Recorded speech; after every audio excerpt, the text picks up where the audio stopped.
About to soon, Captain. Something big. Very big. Testing will commence in 60 seconds. All personnel to your stations. Standing by.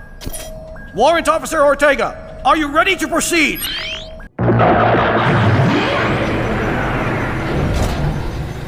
I am ready whenever you guys are. Let's do this. What's up, Meta Nerds? We're barely into these Gundam breakdowns, and I'm trying to make sure you get a nice progression to the very first mobile suit prototypes, up through to things like the Zaku and later more famous suits. And this is on what I'm calling the other MS-01, with all these details coming from the origin. From what I understand, this is still within the Universal Century timeline, like the original 1979 show. But all this lore is coming from these fact sheets which I had translated. And if you want to make sure I keep doing this series, please hit that like button. It really is the best way to promote videos, and it shows me that you want to see more. But let's jump into it. Here we get Mobile Worker MW-01, 01 type, the early model. The Principality of Zeon developed this machine as an experimental prototype for a mobile work unit, designed in preparation for a war of independence. While it is equipped with a mono-eye, its structure differs greatly from that of a mobile suit. The right arm features a large claw, while the left arm is fitted with a shield for defensive purposes. The cockpit is located in the chest, while the name Mobile Worker reflects its intended role as a work machine, and it was developed as part of the foundation for later mobile suit development. These labels that we see around it say shield, shield-equipped state, back of the shield, head unit, cockpit, cockpit seat. And we get dimensions of a height of 16.1 meters, width at 13.88 meters, and a length or depth of 14.6 meters, which is only about 1.4 meters shorter than the Zaku 2.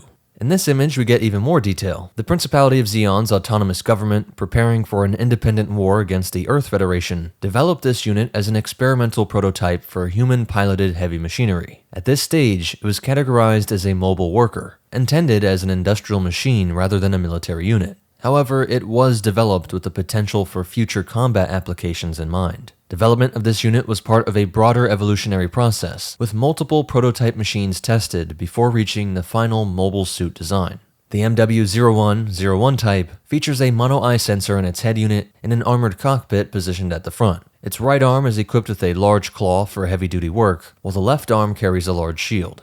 These legs are sturdy to support its heavy structure, and additional thrusters and equipment can be mounted for operational flexibility. This section is giving you more details on these specific parts, but the next sheet I want to look at actually goes into even more detail. The last thing to mention on here is, quote, the development of this mobile worker series played a significant role in the early history of Zeon's mobile suit technology. The RTX-65 gun tank, developed around the same time, shared a similar role in establishing the foundation for later combat-ready mobile suits. And this is the sheet where we get details on the specific systems.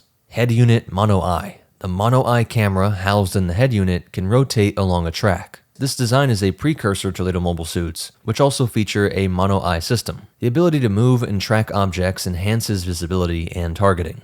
Mono-eye detail. A breakdown of the optical system and internal mechanisms of the mono-eye. The lens structure and movement allows for precise control and surveillance. Manipulator. Unlike traditional construction equipment, this design features a more human-like hand with articulated fingers. This allows for greater dexterity and the ability to handle complex tasks more efficiently. The mechanical grip enhances control and precision. Foot detail. The bottom of the feet is designed for stability on various terrains. Structural reinforcements allow the unit to carry heavy loads while maintaining balance. Back view with cables. Various cables and power conduits connect to different parts of the mobile worker. These cables supply energy to different components, ensuring smooth operation. The power system is a major factor in developing later mobile suits, where internalized power units become more common.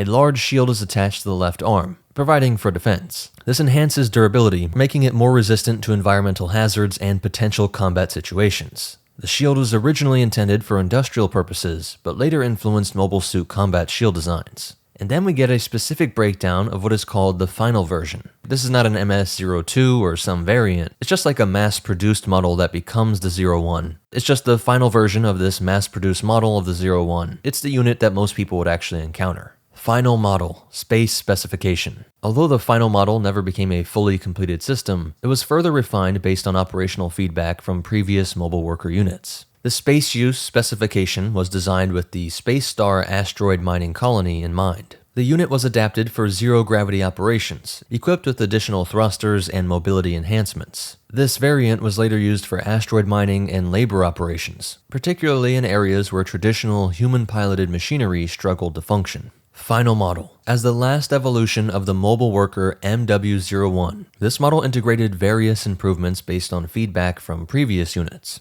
The shoulders and arms were heavily reinforced to handle greater workloads, and the legs were further stabilized for better performance in industrial tasks. One significant change was the addition of a backpack unit that housed an improved thruster system. This allowed for greater maneuverability and enhanced balance during operation. The cockpit design was further refined to provide better protection and ease of use for the pilot. This finalized version represents the culmination of Zeon's mobile worker technology, directly influencing the later development of mobile suits, such as the Zaku series. There are a few more fact sheets I found, but to be honest, it would just be repeating the stuff I've already said. They are pretty cool to look at, so I'll leave them up on screen here. And if you are liking this series, I hope you're literally liking by hitting the like button. It's the best way to help me out and keep this series going, because I already have the script written for the rare MS-02 through to the MS-05 series. So altogether, we'll have a great series leading up to the iconic MS-06 Zaku 2. Subscribe so you don't miss anything, check out these other videos, I'm sure you'll like them. But most important of all, remember,